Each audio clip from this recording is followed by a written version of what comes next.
I could dunk a basketball in eighth grade. I was playing running backs, and I was scoring touchdowns in eighth grade. I was more of an offensive player than I was a defensive player in junior high. I was had more success, I would say, as an offense because I scored more touchdowns and touched the ball and did a lot more things on that side of the ball than I did on defense. As you get older and as you play more, my freshman, sophomore year, the game starts slowing down a little bit, and you're like, whoa, man, I think I could be very good at maybe varsity, as a sophomore, and then be all district, et cetera. You have set goals, right, as you go. And I never, ever, in my wildest dream, I would think that I would ever play college football. Welcome to The Vietnamese. I'm your host, Kenneth Nguyen. Being part of a culture of nearly 100 million Vietnamese people in the world today comes with a lot of pain, proud history, and privilege. Join me as I highlight and explore the Vietnamese experience from all over the world. Hey, Dad, how are you? I'm doing good, thank you. What does it mean to be Vietnamese to you nowadays? It really defines my root, where I came from. I think I'm a proud Vietnamese-American. I think being Vietnamese descent and American, I think really define who I am. I have learned so much through my 40 plus years of on this earth, and I wouldn't be prouder to say that I'm Vietnamese American just because of what I have learned, work ethic, faith. Um, Was it always like that for you? I think when you get older, you just learn and you just go and you accept certain things, and things that, I'm not the perfect saint. There's things that I do that I wish I didn't do, or that I experience. But it's part of your life. You go through this good and bad.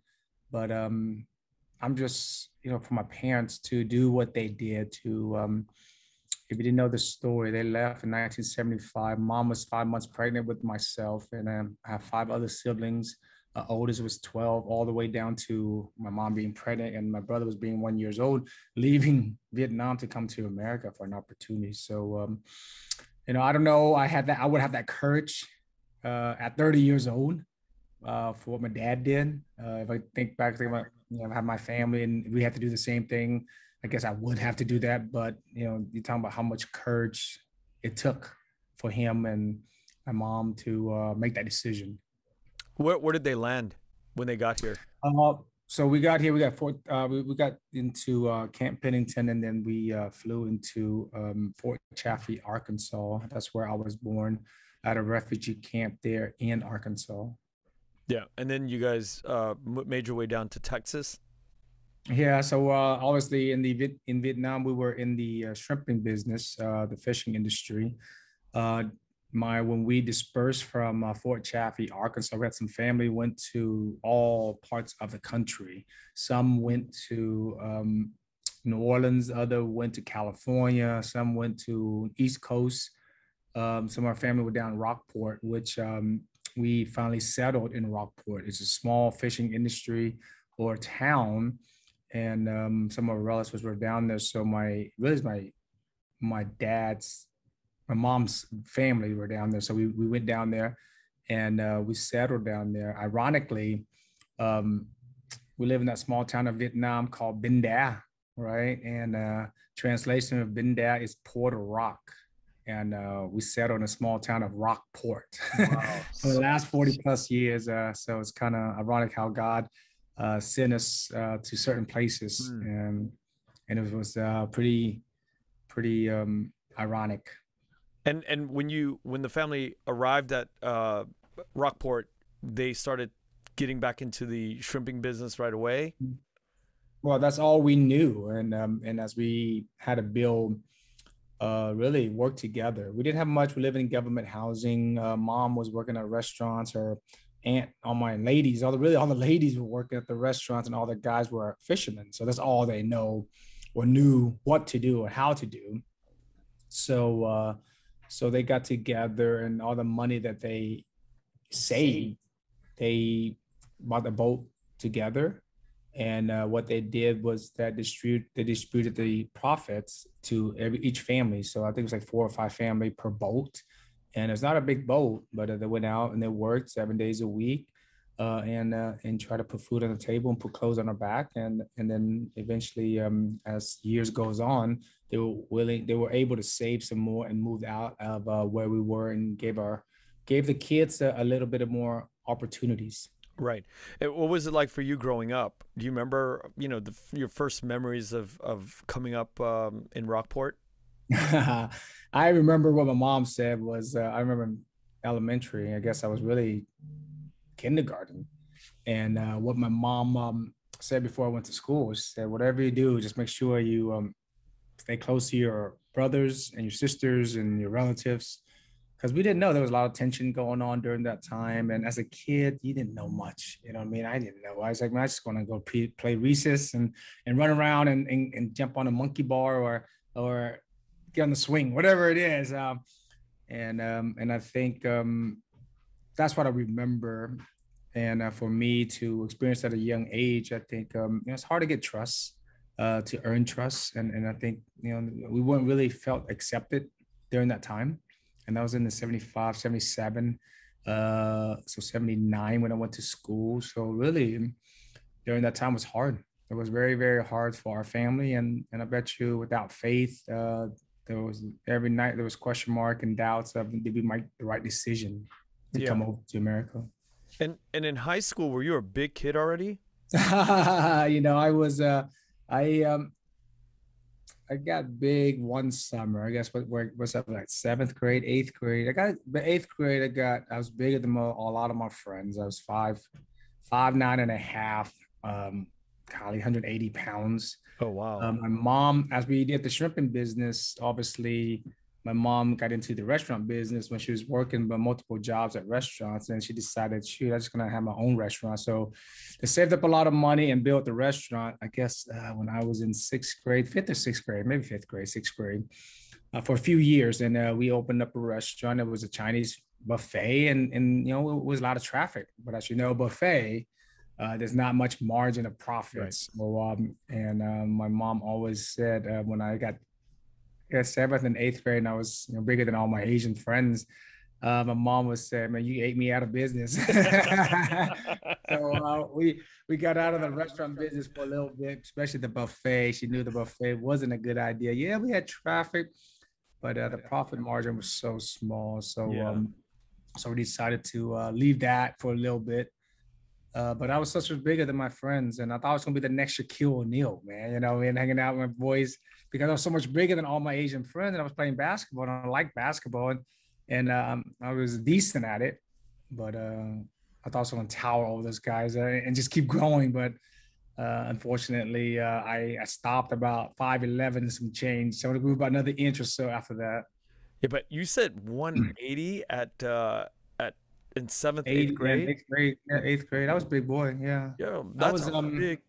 Yeah. Yeah, I played linebacker and I played fullback, and I was a good sized kid. I was 230 pounds in college, in high school. Before I even went to college, I played at 230, 235 in high school. So I played much bigger, and then I had to lose weight when I got to A&M to be able to get some speed and quickness and all that, and have muscles instead of just a lot of baby fat. Yeah. So at seventh grade, you're 180, 190. Did you feel like athletically you were heads above the other kids already? I could dunk a basketball in eighth grade. Um, I played. Yeah, I guess I was much bigger. I really was just a more. I don't know. God gave me the ability. I was quick. I was not the fastest guy out there, but I was playing running backs, and I was scoring touchdowns in eighth grade. I was more of an offensive player than I was a defense player in junior high. I was had more success, I would say, as an offense because I scored more touchdowns and Tennis, touched the yeah. ball and did a lot more things on that side of the ball than I did on defense. But yeah, it came. I don't know. It came naturally. I think it just came as it went on. You were just a football player. You didn't know how good you were going to be because you didn't have any other Asian American to look up to. I think it was Michael Chang was the only one Tennis. during that time. And then tennis, and I was like, oh wow. And then you start watching sports, and now you start watching football. And as you get older and as you play more, my freshman, sophomore year, the game starts slowing down a little bit, and you're like, whoa, man, I think I could be very good at maybe varsity as a sophomore, and then be all district, etc. You have set goals, right, as you go. And I never thought, never, ever in my wildest dream, I would think that I would ever play college football and play Really? So Division I football. Yeah. yeah, you didn't even think about that in high school. I don't know. No. We don't see what's crazy, Kenneth, was that, nowadays we have Facebook, we have Instagram, we have all this Right. social media, we have all these recruiting websites. And we didn't have all that back then, man. So I was a late bloomer. I think everybody had the recruiting visit, everybody did all that stuff. And I didn't get recruited till December 1st, man. I get a knock on the door, first thing in the morning, just 8 o'clock in the morning, get a knock on the door. We open the doors, the head coach of the University of Michigan flew 3,000 miles away from Michigan and Auburn to come and visit me because we sent out some tape. My high school coach made some highlight tape and he sent it off and they were interested. So they came down and she caught me off guard too because we didn't have phone calls because mom was doing the rosary every night, but when the phone rings, boy, she's hanging it up. She ain't figuring that thing out. You know what I mean? She's like, I don't know how many head coaches or coaches that called our house during the recruiting process that my mom just hung up when she's in the middle of her rosary. So I was like, whoa, what did we do here? Head coach is here, the recruiting coordinator, Cam Cameron was there. And then I had to call my cousin. I said, hey, my cousin was a pioneer of high school football for Vietnamese-American. His name is Han No.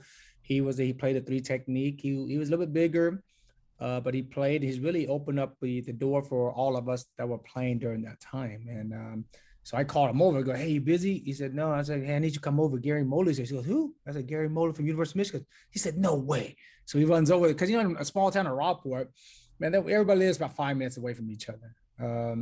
So he comes over and he's like, oh, he was starstruck. He's like, damn, this is the guy I watch on TV, you know what I mean, with the University of Michigan on Saturday. So he sat, we talked, and he's translating to mom and dad because they don't know what's going on.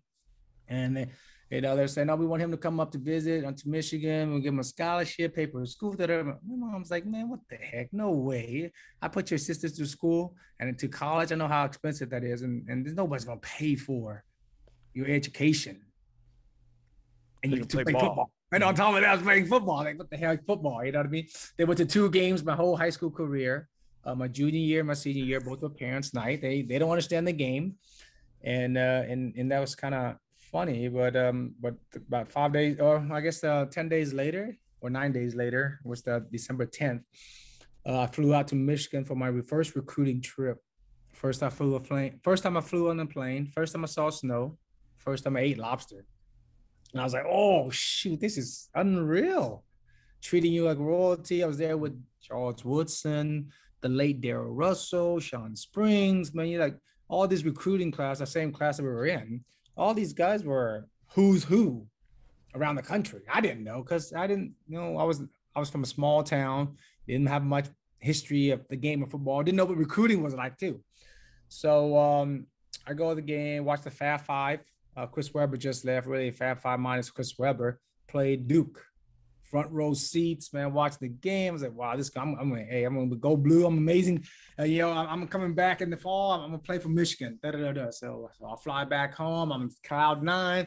Talk to my high school coach. He's so asked about the trip and how did it go. I was like, man, it was unbelievable. I'm going to be going to Michigan. He goes, whoa. Slow down. Hold your horses, son.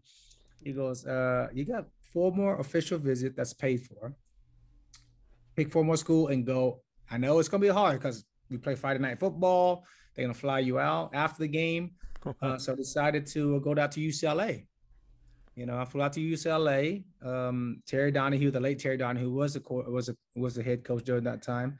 Mike Nguyen, who was African-American, Vietnamese, and half African-American, half Vietnamese, he was playing receiver for UCLA during that time with JJ Stokes. They were going to the bowl game, the Rose Bowl. So we flew out there. I understand this is late now. Sign date is the first week of February. So this is all end of the week before Christmas, really.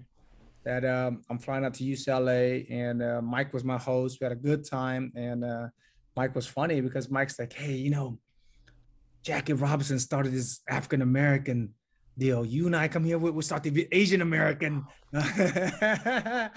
So he goes, man, 30% of the student enrollment are Asian. you fit right in. And so he's trying to sell me all this stuff, but it goes back to the same thing. I flew in a plane, I saw sunshines and palm trees, and I ate lobster. I was like, man, what's the common denominator here? What's going on? So I came back home, and it was Christmas, and the following week was July, well, January. I guess it was January. A few days after January, I flew out to Austin. So University of Texas, my next visit. So I went there, and we had a good time. All of who's who of Texas was in at this recruiting trip, and ate way too much Earl Campbell sausages. So I think I got sick from there. But then I was supposed to go to Notre Dame. Obviously, mom was Catholic. We were thinking about Notre Dame was in fourth school, and then we decided no. I decided I'm going to go to A&M instead. So I visited A&M, and then went to A&M, and I felt like A&M was somewhere that okay. So home. These are all big schools you went to. Why A&M? Wow. So I went to A&M, and A&M's known for linebacker U. Hey, all those coaches, they are car salesmen, man. They know what to say. They know what button to touch, you know what I mean, to press. So for me, you're 17 years old, man. They say, oh, you come here, you'll be the first Vietnamese-American ever to play the linebacker U of the South, which is linebacker U of the North is Penn State. So they were selling me all this stuff. You're only three hours away from home. If things go bad or you want to go home, you miss your mom's home cooking, you can come home. You just get in the car and go home. But you go to Michigan, 3,000 miles away. You're stranded out there. There's no such thing as jumping in a car and just go home. So they were selling me all this stuff. And where are you going to live when you graduate from Michigan? You're not going to live in Michigan. It's too cold up there. So you live in Texas, guess what? Networking, you're going to meet other Aggies, and you have a better job. And at Texas A&M, after you graduate, people don't, you know what they call you after you graduate? They call you boss. You know what I mean? So they did all this stuff to sell me, which, I jumped right in it too. I was believing it. I was bleeding it. And I think back now at 17 years old, you're overwhelmed. You know what I mean? You're tired. You're flying out. Just got Christmas, New Year's, and now you're flying out again. So you were tired going through the process. And now, hey, time is getting close. Signing day is around the corner. You know what I mean? A week or 2 weeks from now, signing day, you got to make a decision. And I think that was the first time that I ever asked God to help me. I was like, man, I was 17. I was overwhelmed. I had so much stuff going on. I was like, I don't know where to go. All these schools are so good. And I said, just help me, and I'm gonna go to sleep. And I was tired. During that time I was playing basketball too. So, we were going through basketball, which kind of helped not think about it, but the process. And I remember going to sleep and asking God, I said, hey, God, just give me an answer. Just give me whatever word comes out of my mouth first. That's where I'm going to school. And when I woke up that morning, it was like gigging Aggies, and Aggie Land was where I was going to be. And I called all the coaches that day, and with my high school coach, and we announced that, hey, we were going to go to A&M instead. So, but going to A&M, it was a great process of recruiting. It was fun. I think a lot of our family and friends got to meet some of those coaches, and they come and visit afterwards too. So think about when I went to recruiting visit, I came back, and I was going to UCLA or whatever I needed to go, or Texas or A&M. Excuse me. During that time, Michigan can still come and visit you. So they still come to the house. Mom has a feast. She cooked and hung out. And we got, you just got to know people. And every time he was Cam Cameron and Jim Herman both were, and Jim was the linebacker coach during that time. But they were at the house quite a bit. We got to know them, and it was good. It was a great experience. And looking back, do you ever wonder what life would have been had you gone to UCLA or Michigan or Notre Dame? Well, I think I would have thrown up the red flag, because a lot of people don't know the story of A&M either. So when I got to A&M, I show up, obviously no Facebook, no Instagram, no recruiting website. So I show up, and there's 5 linebackers not signed. And I was like, I'm sitting there in this auditorium. I was like, 1, 2, 3, 4, 5. I was like, A&M's known for a famous 3-4 defense, 3 defensive linemen, 4 linebackers. One of the linebackers can't play. He's not going to play. It was me. I had a red shirt. I was 230 pounds. I wasn't fast enough. I had a lot of baby fat. So shoot, man, you was the best thing since sliced bread. And now you show up and everybody out of 105 players that all were all district, all state, all American, et cetera, at their schools, respective schools. So I was going to transfer. I was going to leave A&M. I was going to quit football. I was like, golly, I'm the only Asian. I'm never going to play at A&M. I'm never going to be too good. These guys are too good. So that could easily happen to me at Michigan and UCLA. I would just throw the flag and, you know what I mean? And wouldn't play anymore. Wouldn't play football. Where I came back home to Rockport, and I talked to my high school coach, and he told me, he goes, Dad, athletically, your ability is going to end one day. If it's 18 years old, or if it's 25, or it's 40, one day it's going to decline. So I need you to go back to A&M, reevaluate your priorities. Football should be second. Academic should be first. 17, 18-year-old kid, man, you don't want to hear that. But guess what? I had to go back. I was like, man, he's right. But at that drive, the 3-hour drive back to College Station, as mad as I was, as frustrated as it was, as hard as it was, I thought about, man, hey, I just want to give myself an opportunity. Not many people in the position that I am in. There's only 25 of these guys that sign. I'm one of them. And every year, I think about 25 sign. That's how many kids play high school football that are seniors. And so we did the math. I'm a very analytical person, but there's a time I'm just, just thinking and I just thought about, well, I just got to reassess my body, my ability, or what's my goal. So the guy that was in front of me was an All-American high school out of a recruiting class. He was the defense player of the year in the state of Texas. And so I was like, man, he's going to be here for the next 3 years at least. And then he'll go to the pros, and then I will have a chance my senior year. So I'll contribute as a redshirt freshman, sophomore, junior, then maybe my senior year, I have a chance to start for the wrecking crew. That was my hope and goal. So I rescheduled my priorities. 6 o'clock in the morning, I made myself go work out because I knew I had to lose weight. Go to class at 8 because I have to go to school. Came back at lunchtime and worked out again, because whatever I need to work on, if it's jump rope, if it's stretching, whatever it was I could find that I was going to do, whether it's going to help me with my football ability. And then 4 o'clock, I came back with the team and worked out. For the whole year, I did that. I did that for the whole year. And remember, I was 235 pounds or so my high school year, so I got down to about 207. So I lost 28 pounds or so to give myself an opportunity. And I worked myself during that spring ball all the way up to be a backup to that guy, which my goal was to be his backup. And I was like, man, I'm excited. We're about to play LSU opening kickoff. It was a Wednesday, Saturday. We're about to play LSU. LSU had, Anthony McFarland. You had Kenny Ennis, Eddie Kinnison. You had Kevin Falk. So they had some squad. Had some good players on that team, some studs. And so that Wednesday practice, right after practice, RC Slocum said, guys, let's get in the line. We're gonna run sprints. So we're running sprints, and all of a sudden, the guy that was in front of me steps in a sprinkler head. Can't play, can't start.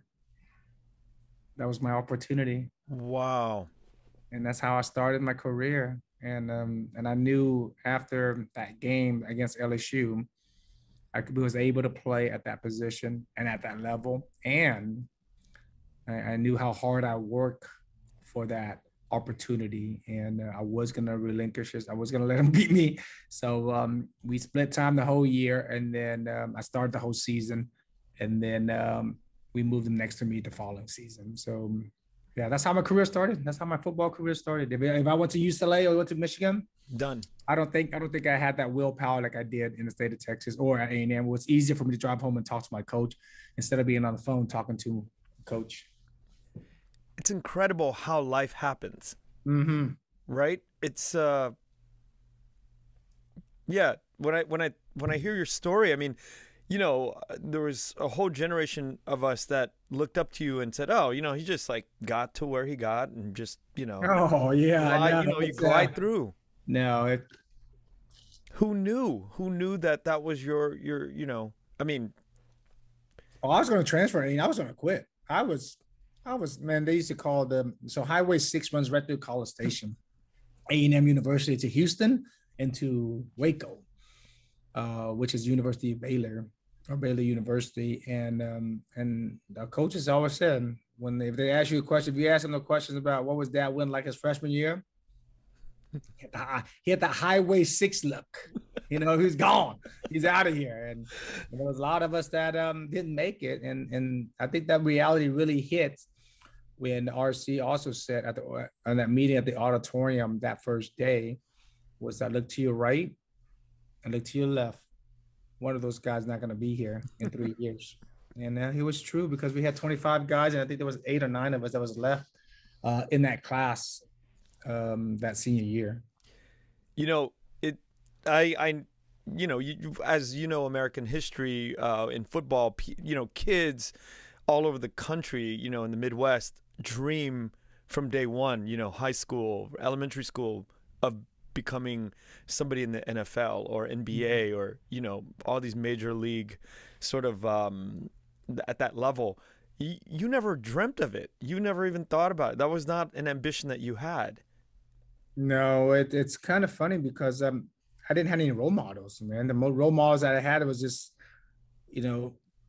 I was just making up guys. I shoot basketball all day and I lower the rim and I was like, hey, I'm gonna be Shaquille O'Neal. You know what I mean? You imitate those guys like those, but I never really had a role model. You watch guys as I got older to my junior and my senior year in college, you did more because you start reality start hitting like, oh shoot, you might have a chance to play in the National Football League. So now you start watching the Sam Mills, the Mike Singletary, the Zach Thomas, the Dexter Copley, guys that are smaller, undersized, and how do they get there? A lot of them, they all have speed, and not all of them are speed. The Sam Mills wasn't the fastest guy. Zach Thomas not the fastest. They just understand the game of football, and I think that's a thing that you watch and you learn, and you had to. Your athletic ability can only take you so far. But I was fortunate enough to learn the game, understand the game, and understand why, the big why of why the offense is doing what they do. In anticipation of down and distance and situation in the game, all that stuff factors in as you only have a 4-second really reaction. You got to react quick because the play only lasts about 4 seconds each play. Right.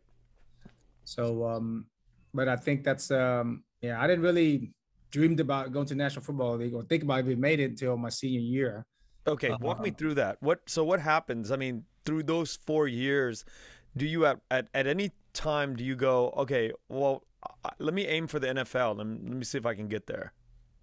Yeah, you know what? You like anybody, like anything you do, you dream, right? You have dreams, and you all have to set goals, and you reset your goals every year, which that's what I did. I every year, my first year, I got under my belt. Just stay healthy and make it through the season.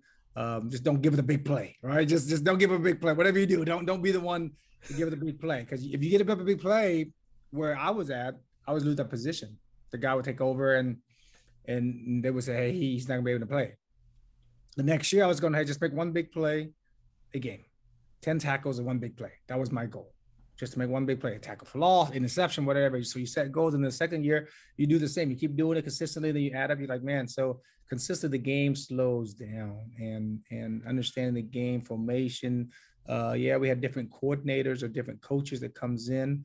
I think I had Tommy Tuberville, Phil Bennett, Mike Hankwitz, and I had 4 coaches in 5 years at A&M. So I had 2 coordinators, 1 coordinator, 3 coordinators. In defense. So we had some change, we had turnovers there, but I learned something from those guys, each of them. And I think that's one thing that was nice, was that I was willing to learn and was able to learn and were able to pick up, even though a lot of people will be upset because, oh man, I don't know what the coach wants or what the coach needs, but everybody's coached differently. And I think at the end of the day, it's still see ball, get ball. You got to figure out, okay, where's the ball? I just got to go get the ball, where the ball's at, right?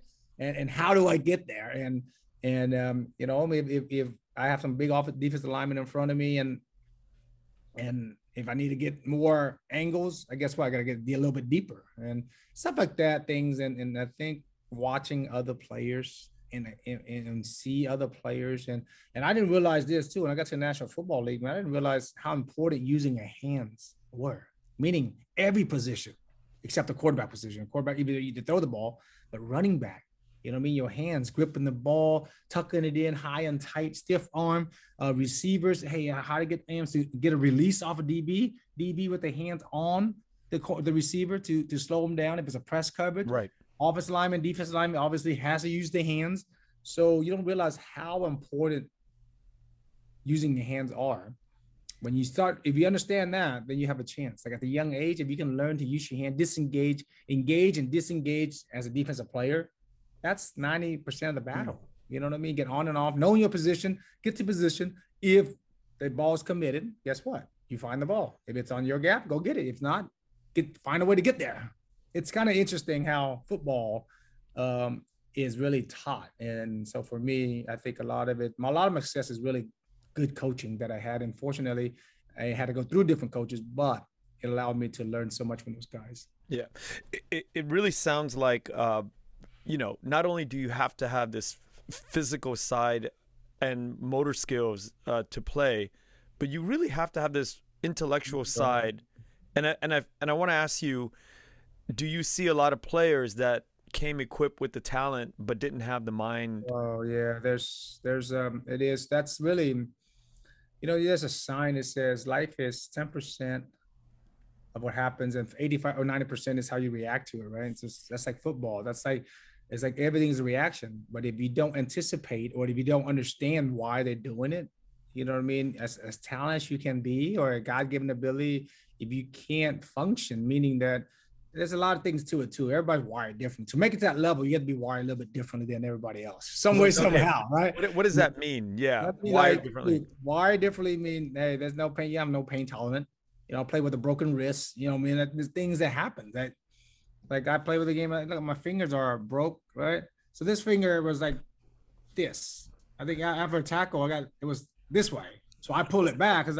But it just everybody has a story. It's like, you're wired differently because the way you work and the way your mind is. Like you always want to get better. You know what I mean? It's everybody's different though. But we all have to be wired a little bit differently because it's not easy. Hey, just like, oh, I'm gonna make it to national. There's very seldom you see a LeBron James. You know what I mean? LeBron James is a guy that was high school, junior high. They know he was gonna be a superstar, and he's still a superstar. Look at him. You know what I mean? But that's not everybody. Kevin Durant might be another one that you can say. Even a Kobe Bryant, a lot more easier than a basketball player than a football player. I think you can say, I might think one guy you say, hey, he's going to be in the National Football League. I gotta tell you who it is. It's Ndamukong Suh. I was like, it was in 8th grade or whatever he was. You knew he's going to be in the National Football League. The way he's built, the way he is, and how powerful he is. You know what I mean? It's only a few players that you can say, Adrian Peterson might be the other person as a running back. When he was in 8th grade, high school, you knew he was going to be special. Mm-hmm. But overall, it's hard, man. It's like, you never know. Look at my opportunity. Look at the path, how I got there. Yeah. If that guy never steps on a sprinkler head, there's never been a Dat win. Right? Yeah. There was never a Dat win if there was no sprinkler head right there. And how the hell do you run into a sprinkler system? I don't know, but that's crazy.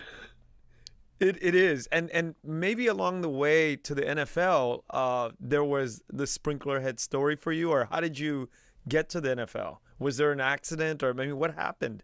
Well, you know what? I think it's because I was fortunate to coach in the National Football League for 3 years with the Cowboys. So the process is not just, hey, it's overnight or it's 1 year. And I think it was because of the 4 years of work and the improvement day really, and the consistent. I think that's how I got drafted. It's just because they said, hey, he's reliable. We know what he is. He might not be the fastest, might not be the biggest. We'll give him a chance. You know what I mean? I was graded as a 5th round draft pick because I can see the card, the number. Hey, it's a 5th round grade on me, but they drafted me in 3rd round, which we're lucky because all those there's like 20 linebackers went before I did. I don't know if you remember that year in 1999. If you go back there, I bet you there's like Barry Gardner. I can go back to name all of them. There's a lot of guys that was drafted before me, but which was fine. But I understand it's a business side too. I was not 6'4", 250 pounds that plays that position because if you really think about how the NFL works, it's an investment. So if you draft a guy in the first round at 6'4", 250 pounds, if he doesn't play well in 2-3 years, you can still trade him for some draft pick, meaning 6 or 7, not much, but something, right? If you get a 5'10", 230-pound player, you draft in the first round, doesn't pan out.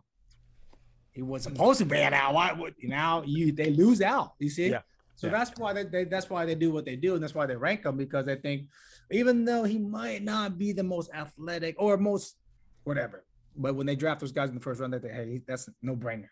He's the best player. But they know the value. You know, you go down the list of players that were traded, and that's why. Usually it's measurables are the big part. And for me, NFL was thinking and dreaming on draft day. But to hear your name called late in the evening, I think that back then the draft was first 3 rounds, 10 a.m. to like 8 p.m. or 8:30 p.m. I think 8 p.m. I got a phone call from Jerry Jones, and you know, we had some family members at the house. Mom was cooking, and we got that phone call, man. It's like, you know, how does it feel to be a Dallas Cowboy? Wow. And for me, I was like, golly, finally, and unfortunately, amazing story. Come to America, you know, play for the America sport. Now you got a chance to play for America's team. I was lucky and fortunate. Not many players in the National Football League get a chance to play in the home state, all 3 levels, and I got a chance to do that. So, yeah, it was athletic career-wise. It was been unbelievable ride. I couldn't ask for anything better. Learned a lot through it. You know, a lot of ups and downs. Wish we won more games with the Cowboys, but unfortunately we didn't. What was your first year like playing for the Cowboys? You know, it's things were, I even tell you, the first week I got to so when you get drafted, the next week you have to go to mini camp. So we call that it was in Chan Gailey was a coach that had an option to have a mini camp, so he had a mini camp. You know, it's totally business. In college, it's more you still got to go to school, but you practice and you play games. But this is strictly business. And I can tell you, when I got to the Cowboys, the first I encountered with was Darren Woodson. Darren Woodson is a Ring of Honor, unbelievable All-Pro player for the Dallas Cowboys safety. I learned a lot from him in my 7 years with them. And my first day I met him, the first time I met Darren looked at me and go, "Hey, Dad, congratulations, you're a heck of a football player. But just make sure one thing, you'll be a former player longer than you'll be a player." I was like, I didn't resonate with me early on as a rookie. You'll be a former player longer than you'll be a player. And in a couple of years, or even that summer, kind of resonate, or after that following year, resonate a little bit more and realize, hey, man, this is an opportunity. It goes by fast, and it'll end one day soon. So so we still had the same work ethic and the same drive early on. But my first mini camp, I show up to mini camp, and the Cowboys playbook was about that thick. A&M playbook was about that thick. So every situation, everything you can think of, it was in that playbook. And I didn't go through all of it. I just went through some. And as we were going through the 7-on-7s, and during the 7-on-7, which is quarterbacks, receivers, tight ends, and running backs versus linebackers, defensive backs, which are corners, and safeties. And we go call a play on offense, and defense calls a play, and you adjust and you react to what offense is trying to do. So halfway through 7-on-7, I get a call. I give a name call, Dad. And I was like, God, they saw my name. So I looked over, it's the defensive coordinator, Dave Campbell, and he said, yeah, get in there. So I was like, oh, shoot, you know, I played 51 games at A&M. I'm freaking All-American. I was like, I know what I'm doing. So I run in, and I got the signal from Coach Campbell. So my back is turned to you guys, right? So you're the offense, I'm the defense. I got the signal, call, broke the huddle. I look back. Freaking name's Troy Aikman. I look behind him. It was Emmitt Smith. Wow. I looked to my right. It was Michael Irvin. They snapped the ball. I didn't even move. I was like, these guys, man, the triplets are on the field, man. This is crazy. Wow. Yeah. It's So all legends. that was my first encounter with mini camp. But man, that was such oh, you're talking about starstruck, man. You're talking about, are you kidding me? I'm on the freaking field with these three guys. And on top of that, we had all the one. We had prime time. We had, Kevin Smith, Leon Lett. We had, shoot, you go down the list, man, of all the great players or Super Bowl players from the 96 team, and that was still there. How much time do you get to spend with all those guys? It's a little bit different. We during our time, it's really like college. You had to go to the dorm. You had to go eat at the can. You had to go, and you're on your schedule with the team schedule. Where it's a little bit more different because some of those guys are older. I was 22 years old or so. I got into the league, and some guys are 30, 34, have family. They had their own life. And for us, we're like, oh, okay, single guys. You know what I mean? We hang out. Whatever it is. So you don't get to spend a lot of time with them. And a lot of guys like myself, I didn't really do much outside, meaning that I didn't party a lot. I went out and did some stuff, but I didn't really party a lot. So I was so focused. And I think that was the reason that Darren was talking about. Like, man, you got all these guys that goes out, do stuff. And guess what? Hey, pride is not right, man. You ain't gonna last long in this league. And so that's the hardest part, I think, to have a team. Even though you show up to work every morning and you're there, you practice, and the whistle blows, and after you watch a little film with them at the end, they go home, they depart, you go home, and next day to go to work again. So it's just like a work. Yeah, just showing up to work. So it's not the time it's fun. It's a locker room where it does get more relaxing, and you travel with the team and be able to go eat somewhere before the meeting starts. I think that's what the best part that we miss. For me was we always had a group of about 10, 12, 15 guys, which is a lot for 44, 50 guys that travels every game. So every away game we used to travel, and we'll find a restaurant.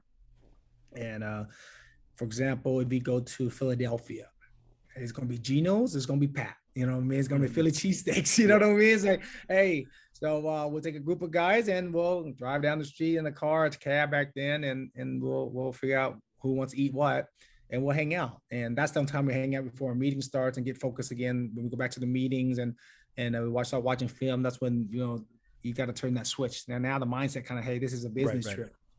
But we go to New England, we get the clam chowder, we go to barbecue place in Kansas City. The best place. I was telling somebody the other day, the best food though, from all my years of traveling all around the country, all these great cities, all these places known for food, was in LA. And Larry Allen from Sonoma State, Hall of Famer Larry Allen, he grew up there in South Central. So we go play the Raiders and San Francisco, the 49ers. So every time we play those teams on the West Coast, on the bus on the way after the game, Larry's family will have trays of just barbecue, ribs, brisket. Oh, man. He was just back in the bus. We just sit down and just eat a couple of those. But those are the best. Like stuff like that was phenomenal. You talk about God and the religious experience for your life a lot.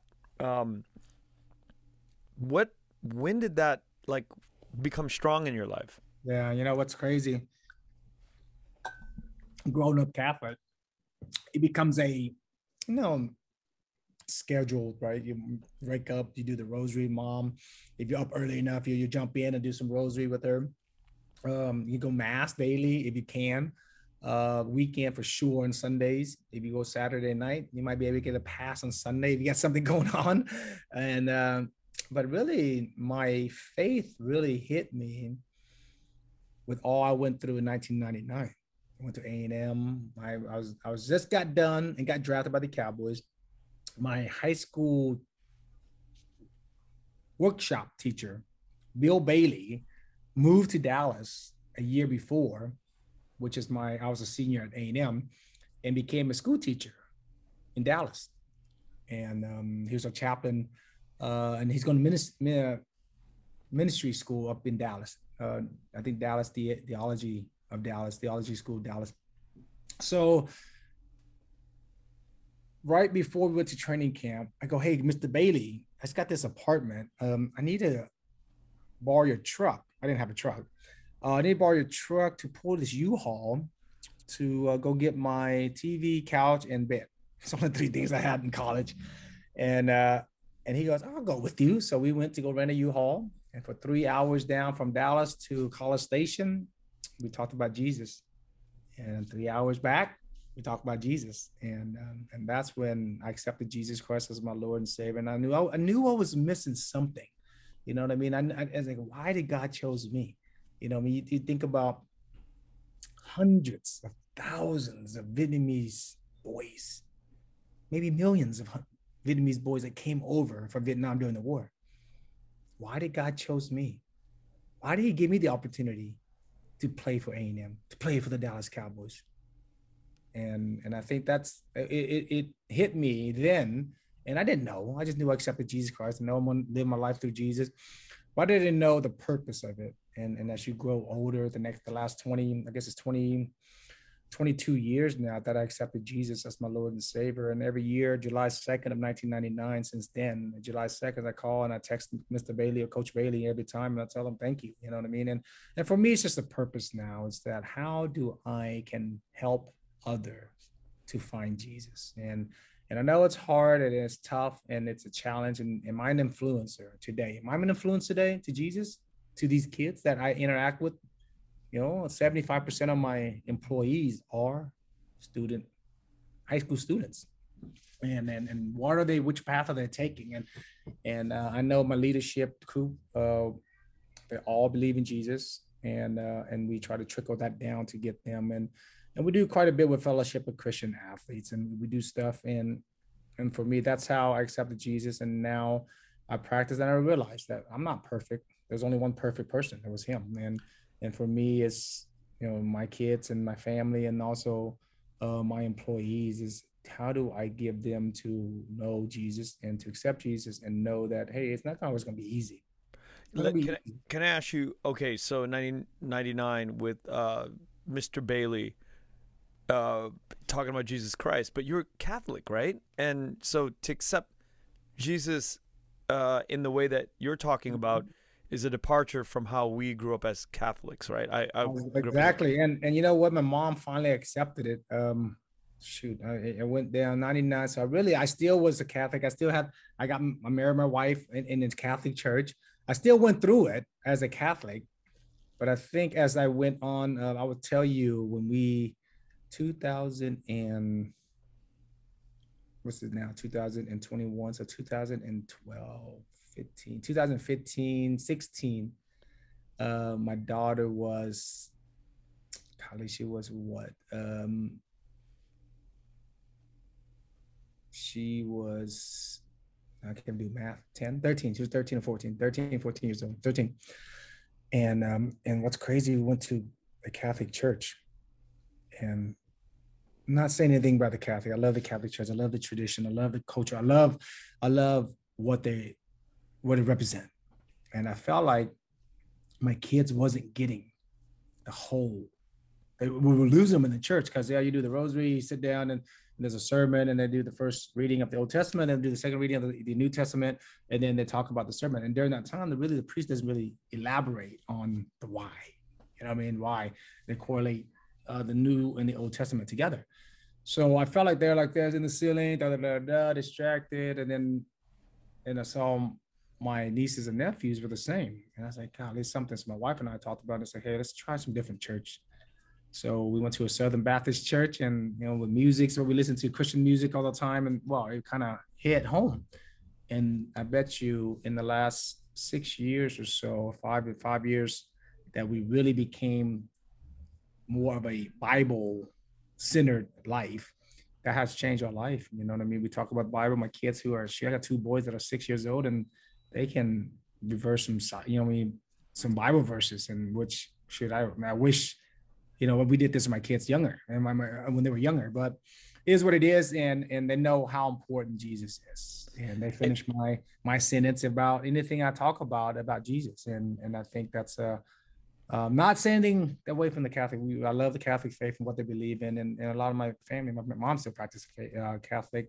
So she still do her deal. That's all she, you know, I mean, that's what she knows. But for how did me, she react to you becoming Baptist? well, I didn't really. I think it's just understand that as long as we have Jesus, and I keep telling her, I was like, at the end of the day, it's Jesus. You know, the religion is started by human. You know what I mean? It's not where, you know, at the end of the day, yes, it's Jesus Christ, but you know, you have Lutherans, you have, because my wife was Lutheran, she converted to Catholic, and then also now we're Baptist, where, you know, we're Bible based more than anything. You know, I say our Baptist because it's Southern Baptist. We talk about the Bible and we dissect the Bible, and I think that's what's very entertaining to me, and I get more out of it because, you know, like David Jeremiah is one of the guys I listen to. He's out in South Carolina, in San Diego. He's in San Diego, and a Turning Point out there, and he does an unbelievable job of explaining the Bible. And I think that's what's it makes you more stay hungry, I guess. Where the Catholic faith for me, it felt like it's really routine, and this is what Very you do. routine, yeah. Very routine, Ritualistic, yeah. and I felt like, yeah, the growth is very small, but your faith grows. Obviously, the relationship and how you pray and you meditate, that's huge in the Catholic faith. Where here it's more of a conversation with your Lord and Savior. Yeah. The you know, when I look out into the landscape of the US, it's very you know, a lot of people are faith-based in the Midwest, and then out in the coast, like where I live, you know, there's no real talk of any religion, you know. I grew up a Catholic, but you know, in my life it's very secular, and it's very, you know, that's just the way it is out here in the coast. It's like two different countries almost, you know. Yeah. Do you find that to be a sad thing for you? Do you find Oh that to yeah. be Yeah, I think it's sad everywhere, even now. Like you think about even the kids, like some of these kids don't even know, and they don't want to know, and they have an excuse for it, or you know, people, I don't know what it is. I feel like that the religion or having faith in Jesus, they it's not because if it wasn't for God and Jesus, and I wouldn't be here. You know what I'm talking about? yeah. Like my mom was on a boat. She could have passed away, you know, having a miscarriage. She was pregnant. You know, we were out there in the sea, leaving a country, being uh, so stranded out there in the ocean for a few days. But but I think it's sad because nowadays that the social media takes so much away from these kids of what to believe.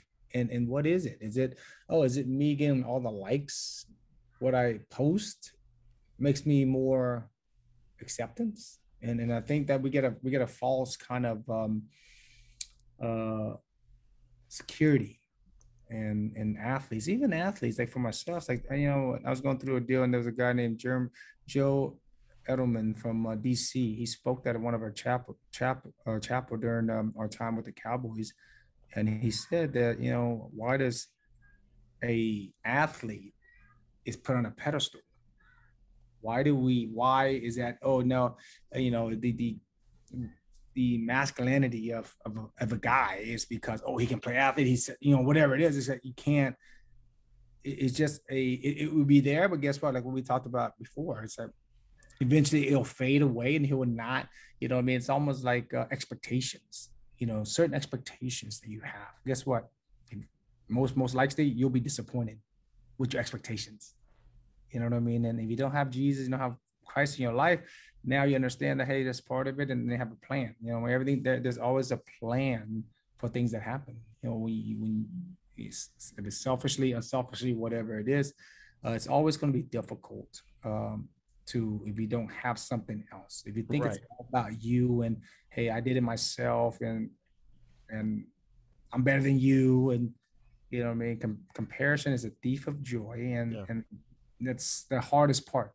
And I think we live in the world that's what's going on. It's that, hey, sports and stuff like that, where shoot, you go to Sunday and freaking, hey, there's more people outside playing sports on the way to church than ever. You know what I mean? It's like, are they going to church at all? They're just going to worry about being the next Pele or the next LeBron. I don't know. You know what I mean? It's just like sports have taken over, or not just sport, but Entertainment and all that. Yeah. anything. Yeah. So really churches and community of Christ, I think, has really been on the second, on the on the stovetop, I guess, moved to the side. It's not as important as it used to be. We grew up, guess what? Shoot, hey, Sunday, you're going to church, we're going to Catholic or wherever. But how did you never rebel against, that way of life growing up? Why did never? Yeah, Well, I mean, it's kind of hard when you walk in the middle of the night and your mom's kneeling down crying. You know what I mean? And you witness that shit. She's worried to death about you, and all she has is hope in Jesus. She's doing her rosary, and every day I tell you, when I used to travel, and in high school we used to play away games. She didn't go to the away games, obviously, but I used to get home at midnight, 1 o'clock. I walk in the door, and guess who's awake? She is, and guess what she's doing? She's on her knees praying, and I think that's why I never abandoned and rebellious about anything, because I knew, shoot, hey, that was her deal. That's the only thing she can hold on to. Wow. And I think that's what we do now. That's what I can hold on to, is I know, hey, this Bible and Jesus Christ and the Word of God. What was the amount of time that you played for the Cowboys, and what was the sort of the end? What was that like? So I played 7 years, 7 seasons with the Cowboys, and it went by fast, man. I realized how fast it went by. You really think back about it. I thought I was gonna play. So I was going into my 7th season, the best I ever felt. I was like, golly, I can play another 3. And I think if you ask any player in the National Football League that has played 2, 3, 4 years, what's their goal? 99% would say, hey, double digit. I want to make it to 10. That's everybody's goal, to make it 10 years. And after that off season, I was like, golly, I felt good. And then right at minicamp, our last minicamp before we left to go home for the summer break, which we have about 3 weeks or so summer break before training camp starts. And I got hit right in the knee, and I had I had to go get my knee scope because I had a meniscus tear. And I think I made a big mistake in that 3 weeks. Right after that practice, I had a meniscus surgery, and then I worked my house too fast. I came back too fast, and I wasn't quite the same. And it just hit home, man. It's like, wow. I was like, dude, I can see the play, but I can't get there. Wow. All of a sudden, we're playing. I can remember we were playing. We were flying back home. I was sitting with Dan Campbell and Dexter Coakley, and I told Dan. Dexter was on my left side on the aisle, and then Dan was inside because we had a seat in between. And Dan obviously Dan is now the head coach of the Detroit Lions. And he and I sat there, and I told him, Dan, I don't think I can play anymore, man. I was like, I can see the plays. I know exactly what it is. My last game was really, it wasn't my last game, but my birthday, on my 30th birthday, we played San Francisco out in San Francisco. And I got the interception to win the game. Coach Parcells did not want to fly back to Texas because we're going to play the Raiders the following week. So we stayed in a hotel, and that was the worst week of my life. I had a stinger, and then I had that knee issue, and my knee was hurting so bad. And as an athlete, you will know, hey, you got to hydrate, right? You got to drink all the time, during football season, especially gallons and gallons of water in your body. And I can tell you that in the middle of the night, I had to go to the restroom, but I was in so much pain, I would not get up to walk to the restroom. Wow. I would hold it all the way to the morning. And I knew during practice that week, leading up to the Raiders game, had multiple stingers on my neck, and it wasn't fun. I lost the fun, and I lost the edge. And in that 1 week, I knew I was done. And I called my wife, and I told her, I think this is it, man. I don't know if I can go through it anymore, because I was suffering so much. Like it wasn't even fun for me. I love the game. I love practice, and you can tell any coach, you can ask any of my coaches and how I enjoy competition. But when you knew how hard I have to work during the off season to get the edge, and now I got to go back and really reevaluate. And I didn't even make it through my last season, 7th season. I think I only played till Thanksgiving, which I lost about the last month of the season. So I missed about 4 or 5 games there at the end of the year. So, but when you know. Yeah. I think they say the average is 4 years, right, in the Three and a NFL. half. Yeah, 3.5. Wow. They And take a beating. say it again. They take a beating Yeah. because And how it's. Go ahead. how's your body now? My body's good. My knees. Obviously. I don't do any physical exercise. I just don't eat as much, and I play golf when I can. I swim once in a while. I jump in the pool about every other day or so, just to about 5-10 minutes, just to loosen up before in the morning. Just a little routine that I do just to get my mind off certain things. But my body feels good. Some days are better than others, obviously, but it's just part of it. Yes, any football players that played a length of time, and I think it's just a build up too from playing so many games in college. Yeah. And then we got to National Football League with Bill Parcells, his old school ways of coaching. I think he took about 5 years of my career from me. We used to do all these drills, man, and we're talking about Larry Allen and how good he was and how physical a specimen he was. And we had to do a drill that we call 5 across, meaning that we're 5 yards across, and he'll blow a whistle, and Larry and I would go at it.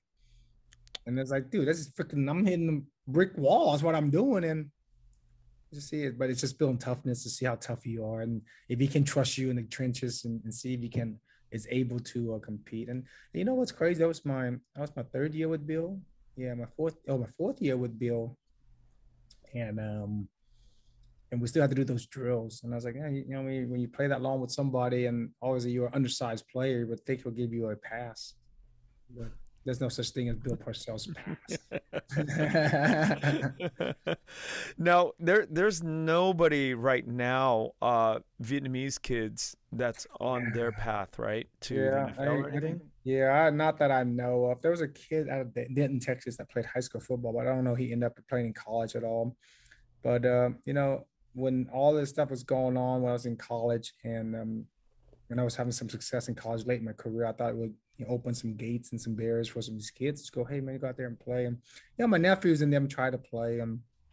But I think at the end of the day, it's just, I don't know. I guess you have to be wired a little bit differently, I guess. So I don't know. That's For sure. That's a little bit disappointing. I wish there was other Vietnamese-American or even other Asian American pursuing the game of football, because the football game, the game of football has taught me so much in life, life skills, hard work, commitment, dedication, balance, scheduling. It's the rewards of it, also the celebrations. So at the end of the day, it taught us so much. So I wish there was more kids out there of Asian descent. Yeah. What did you do after you got out? So I've been doing quite a bit of different things. Now I coached with the Cowboys for about 3 years, and then I decided to go down to A&M for a couple of years to coach for my college school there. And we don't say alumni. That's why I supposed to say I'm a former student. So, but went out there for a couple of years. Thought I was going to finish my career coaching, but unfortunately, it didn't happen that way. A little bit disappointed what happened with all the stuff that was going on that came down there in Aggieland when I was there coaching. But then I left I did ESPN radio for a couple of years. And then now I've been for the last 5 years, almost 6 years now, I've been working, I run a Chick-fil-A store here in Dallas, Fort Worth, really the Fort Worth area. Can you get into what you were talking about? It was an unfortunate experience at A&M? Yeah, when you are a former player and you go back to your school and you assume that, coaches coach and you allow them to coach. Mike Sherman did a phenomenal job, in my opinion, as a head coach of the Texas A&M football team during his tenure there. And I was fortunate to be with him for 2 years to see the transformation of young men that he developed. Guys like the Ryan Tannehill, the Jake Matthews, who are still in the National Football, Von Miller. Stories that nobody knows that, Von Miller was sitting home his sophomore year. He was kicked off the team, decided to quit, drive home back to Dallas. And we got home. His dad said, hey, you got no place to sleep, man. You better drive your butt back to College Station. You ain't gonna sleep in the house. So he drove back and they got suspended. That's the offseason or that spring game, and then comes back and, look at his career. It changed him. If you ask Von Miller today, what changed him in College Station, he'll tell you Mike Sherman is the most influential person in his life, and that woke up call is where he at today as a human being, as a person. He's a great kid, great Christian person, obviously believe in Jesus, but I mean, he wouldn't be the athlete he is or the player he is today if he didn't have Mike Sherman. So stuff like that, there's stories, hundreds and hundreds of stories I can tell you. But we didn't win enough games, obviously.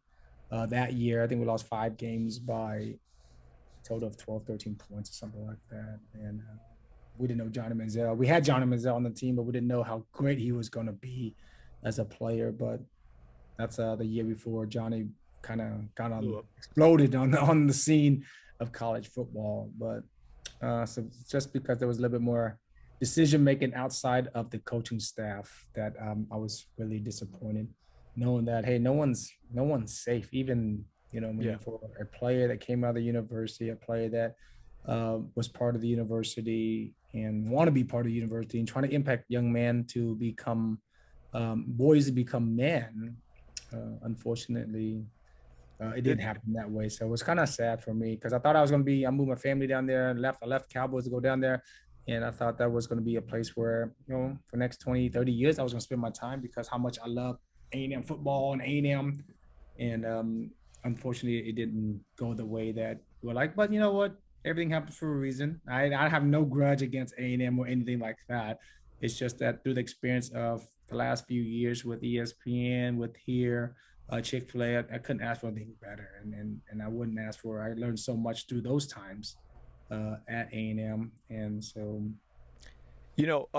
just hearing your story about that, it reminds me of you're a minority. You're a Vietnamese person with a lot of white guys, right? This is the way, that's the world that you came up in the last 25 years. Or how much did you have to deal with? I mean, or was it because you're talented, you work hard, you don't have to deal with the politics of the racial politics side?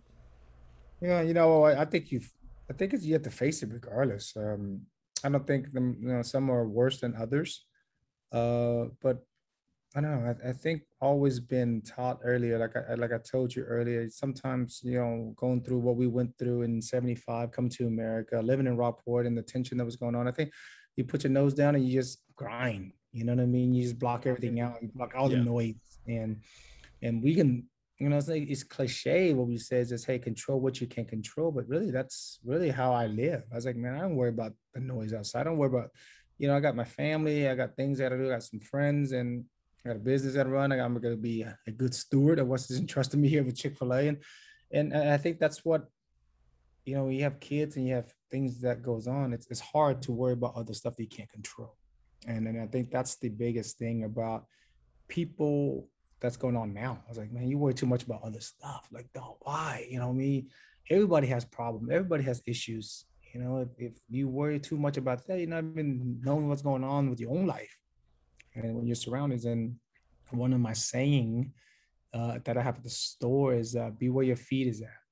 You know what I mean? Be at the moment, be the present. You got things outside this building. When you come in this building, hey, look down. This is where you at. It's good advice. It's really good advice. Yeah. So just be at the present and be at the moment. Have you been to Vietnam? You been back? I went to Vietnam one time when I retired from the Cowboys. I went back in 2006 with a business partner, and we went back to Hanoi, which I couldn't tell my parents, because they will be, staying up all night praying the whole time. But I was only there for a week. I didn't stay long, but God, what a beautiful country. Went back there, and the food was phenomenal. We went back there for a business opportunity, and after reevaluating it, we thought it was not a good idea, so we didn't pursue it. Which, I don't know what they're doing now. It's hold on. We went down to Hanoi, and then we went to Halong Bay, the seventh wonder of the world, and they want to build all the casinos and hotels. So I don't know if they even pursued that.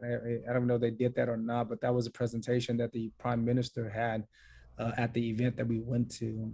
But you going back? You plan to go back anytime soon? I don't know. I'd like to take my wife there soon. I still got those 6-year-old kids, so it's a little bit tougher. But maybe when my daughter graduates from college, then the boys will be 10 years old, which is a lot easier. So hopefully in 4 years, if I do that, 4 years from now. But my wife loves this travel, so I need to take her so she'll have a chance to see what Vietnam's all about. Dat, you've been an inspiration to many of us. I remember being in the Marine Corps, and there were guys that were huge fans of yours, guys that loved the Dallas Cowboys. And, it was a privilege and an honor to sit here with you today and listen to your story. And I really appreciate the time. And I know you're really busy, but thank you for taking the time to spend with me. Okay, you're welcome, Kenneth. Anytime, man. It was good. Have fun. Thank you so much, and have a wonderful day, and hope to talk to you soon. All right, man. Take care. You got my number, man. Need anything, let me know. Thank you. Sure will. Thanks, Dad. Okay, bye-bye. Bye-bye. Thank you for listening to The Vietnamese with Kenneth Nguyen. The Vietnamese is produced by Brittany Tran and Javier Proenza. Special thanks to Jane Nguyen, Catherine Nguyen, Tina Pham, Sydney Jamie, and Christo Trin. Please find us on Instagram, Facebook, and TikTok at The Vietnamese Podcast. You can also find us on YouTube, where you can subscribe, like, and comment. Please rate and give us a review wherever you find our podcasts. Thanks again for listening.